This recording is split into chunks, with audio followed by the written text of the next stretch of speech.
நான் அடிக்கடி சொல்லுவேன், எனக்கு தொண்டர்கள் வேண்டும் என்று நான் விரும்பவில்லை, எனக்கு தலைவர்கள் வேண்டும் என்று நான் தேடுகிறேன்.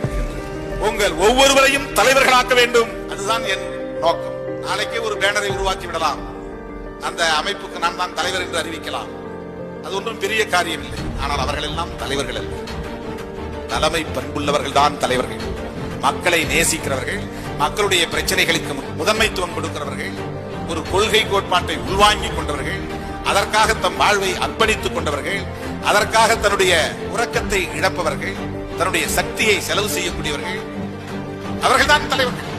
உழைப்புக்கு கூலி கேட்கிறவன் தலைவன் அல்ல, உழைப்புக்கு சன்மானம் கேட்கிறவன் தலைவன் அல்ல, உழைப்புக்கு அங்கீகாரம் கேட்கிறவனும் தலைவன் அல்ல.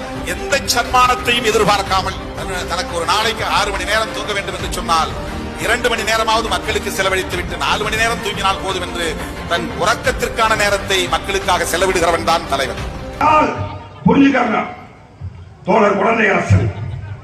இன்னைக்கு நேற்று தான் பாத்தீங்கன்னா எல்லா தேர்தல் கணக்கு போயிட்டு இருக்கு. திடீர் என்று எந்த கட்சியோட போறாங்க, யாரோட கூட்டணி வைக்க போறாங்க.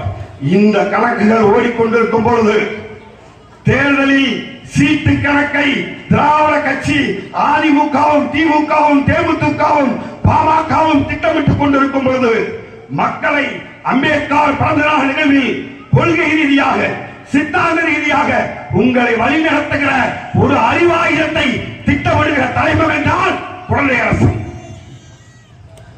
இங்கே இருக்கக்கூடிய உளவுத்துறையின் வாயிலாக, இங்கே இருக்கக்கூடிய மாற்று கட்சிகளிடமும், இங்கே இருக்கக்கூடிய பெரியாரிய கூட்டமைப்பினுடைய தலைவர்களுக்கும் ஒரு வேண்டுகோள். களம் போராடிட்டே இருக்கும். காலூற்றாண்டு கால போராட்டம். இந்த மண்ணில் ஜாதிக்கு எதிராக அனைவருக்கும் சமத்துவம் கிடைக்க வேண்டும் என்ற போராட்டம் 25 ஆண்டுகளுக்கு மேல் குழந்தையரசன் இன்றைக்கு களமாடுகிறார். ஆரியத்திற்கு எதிராக படை நடத்துகிறார், பிராமணியத்திற்கு எதிராக களம் அமைக்கிறார், கண்ணுஞ்சாமல் பணியாற்றுகிறார். இவருக்கான அரசியல் அங்கீகாரம், இவருக்கான அரசியல் விடுதலையை நாம் தான் மீட்டெடுத்து கொடுக்க வேண்டும்.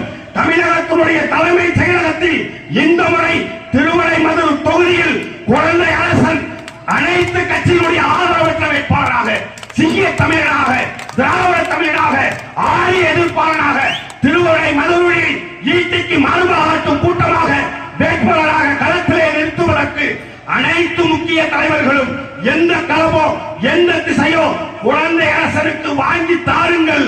நிச்சயமாக களமளிப்பார்.